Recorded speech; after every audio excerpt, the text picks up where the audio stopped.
I met a gypsy. Yeah. With the we joked about like the private jets thing. How much of that was you boys just like?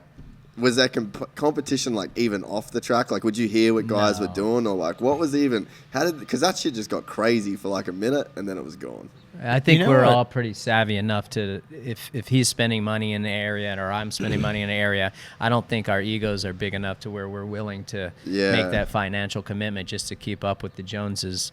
No way. It was literally like that's just how high the need to win and the willingness to do whatever it took. I mean, that was, I mean, yeah, you think of the lifestyle we're creating. I mean, trust me, jumping in a private jet to, I couldn't even tell you the airports we're flying into in the middle of nowhere. Latrobe Airport in Pennsylvania. Yeah, like I don't know that I would call that cool.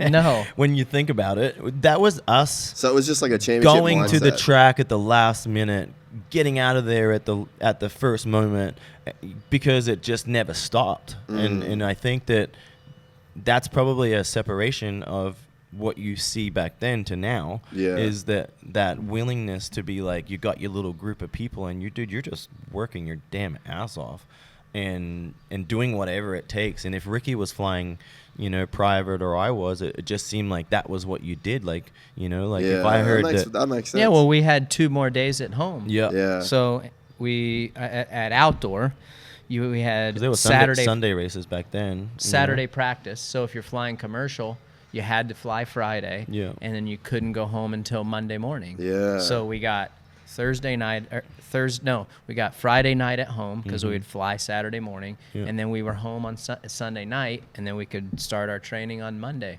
Yeah. We're gaining 2 days on both sides. Yeah. That's a lot, dude, when you add it up throughout the... When you think of like the percentage that separates the greatest guys in the world, they were all things that we were chasing, and I think that's what I love about our era so much, is that it just...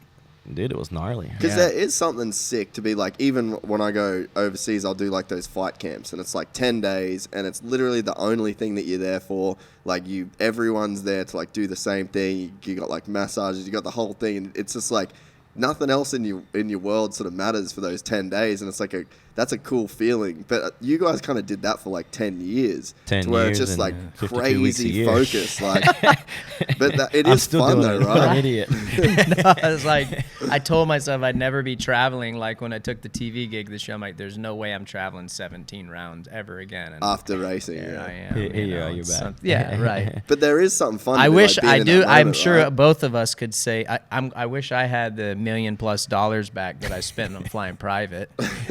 And now, right looking now, back, if someone came and handed me $1 million check, I'd be like, yeah, I'm good. Perfect. Is that what you spent? Oh yeah, I spent over $1 million because I was buying. I don't know what everyone was different. Yeah. I heard all kinds of things like, oh, he got it for free, and you hear all this shit. But no, I was paying for what we were paying for 20. You'd buy it in blocks. Yeah, buy it in blocks. Basically, you'd buy $100,000 block. Yeah, so you'd 25 hours at a time, and is about $100,000 per 25 hours. Yeah. I was pretty lucky. I had a pretty good deal. I lost my ass because I invested in it, but and then when the world fell apart in 2008, I got murdered on that. But yeah, I mean, I think at that point it was like $1,500 an hour, so I was like, it was a lot of hour. money, but it was, it was worth it. You like had you to said, do it. You had going to do coast it. to coast. I mean, it would be a $30,000 weekend. I never did coast to coast. I did like twice, but I normally used my stuff. I would go nothing further west than Texas, nothing further north than basically like a 3-hour. Pennsylvania. Yeah, it was a crazy time though. Like it's different, and like the market was good back then. Though. I mean, we were making a lot of money back then. We didn't do bad. No, we did. I'd take our contracts over the current ones all day. I mean, I think we grew up in a fantastic time. We were born at the right time. We were lucky. Like I feel bad for the guys before us. Like Fro is a great friend of mine, and he was just dude. Like and even McGrath, like they just missed the curve. And you know what? But I could be bitter. Like so, I made my winning bonus in '98 for Supercross was $7,500 from Cowie. Wow. Then Ernesto's getting $30,000 per win the next year. But So I'm not. everything hit. And I think and I think these days I've heard like they make like $250,000 now for a championship in Alliance class. Really? Yeah. What was it Yeah, back then? mine was 50.